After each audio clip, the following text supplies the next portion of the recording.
নমস্কাৰ, মই আজি পনীৰ পোস্ত দি বনাম। তাৰ লগতে অলপ কেপচিকাম কাটি ল'লোঁ, এয়া তাৰপিছতে অকণমান দৈ লৈছোঁ, অলপ বিলাহী ল'লোঁ, তাৰপিছতে গোটা জিৰা, তেজপাত, শুকান জলকীয়া এটা, লং ইলাচি, দালচেনি অকণমান, কেঁচা জলকীয়া 3টা আৰু জিৰা ধনিয়া পাউডাৰ।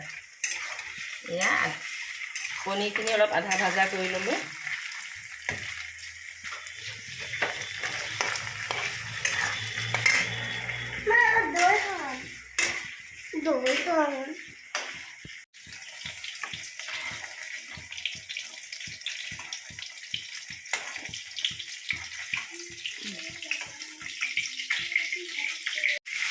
গোটেইখিনি পনীৰে মই আধা ফ্ৰাই কৰি ল'ম, তাৰপিছত আধা ভাজা কৰি ল'লোঁ।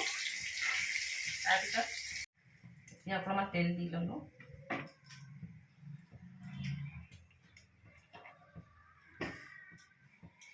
এতিয়া আপোনালোকক এবিধকে বস্তু দি দেখাই যাম হা। গোটা জিৰা দিলোঁ, এটা শুকান জলকীয়া দিলোঁ, দুটা তেজপাত দিলোঁ, দুটামান লং ইলাচি দালচেনি দি দিছোঁ।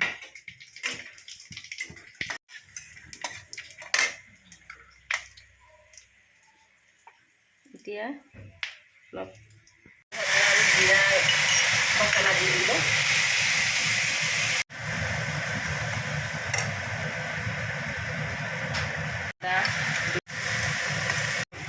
কালাৰৰ কাৰণে দিলোঁ, কালাৰৰ কাৰণে অলপ আধা বিলাহী দি দিছোঁ। বিলাহীটো সিজিবৰ কাৰণে অলপ পানী অকণমান দি দিছোঁ। আৰু এতিয়া মই ইয়াতে পোস্ত দিম।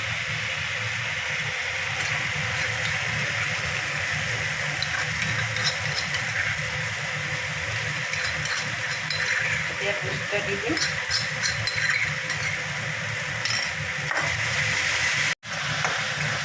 অলপ পানী দি দিছোঁ। এতিয়া পোস্তটো অলপ ভাজা হৈছে। এতিয়া এটা অলপ দৈ 2 চামুচমান দি দিছোঁ। দৈ দিলে তাৰমানে এইখিনি হৈ গ'ল ভজা। এতিয়া ইয়াতে মই কেপচিকামটো দি দিলোঁ।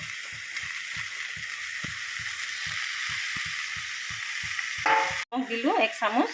আপুনি নিমখটো আগতেও দিব পাৰে, মছলাটো ভাজি থাকোঁতে। মই দিয়া নহ'লে এতিয়া দি দিছোঁ।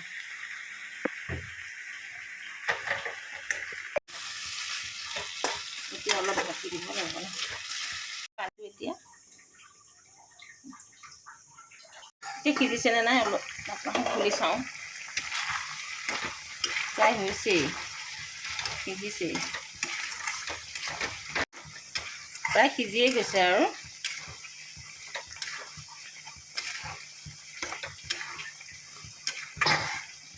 পানীটো অলপ কহি গৈছে যে, সেইকাৰণে অলপ মই ইয়াতে গৰম পানী মিক্স কৰিম।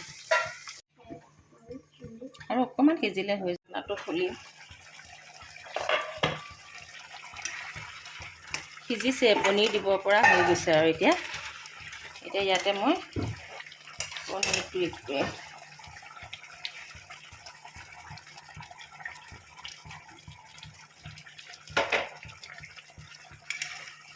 লাগিলোঁ 5 মিনিট গেছটো কমাই ৰাখি দিছোঁ।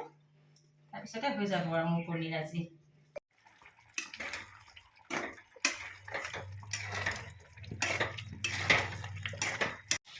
এয়া মোৰ কেপচিকাম আৰু পনীৰ পোস্ত দি বনোৱা হৈ গ'ল। এয়া পনীৰ হৈ গ'ল। ইয়াত মই জলকীয়া দিয়া নাই, কাৰণ মোৰ নাতিনীকেইটা আছে নহয়, সিহঁতে জ্বলাটো কম খায়। সেইকাৰণে মই জ্বলাটো নাই দিয়া বেছি।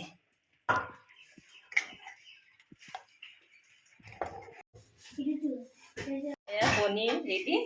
এতিয়া গৰম গৰম ভাতৰ লগত বা ৰুটিৰ লগত খাব ভাল লাগিব। এইটো মানে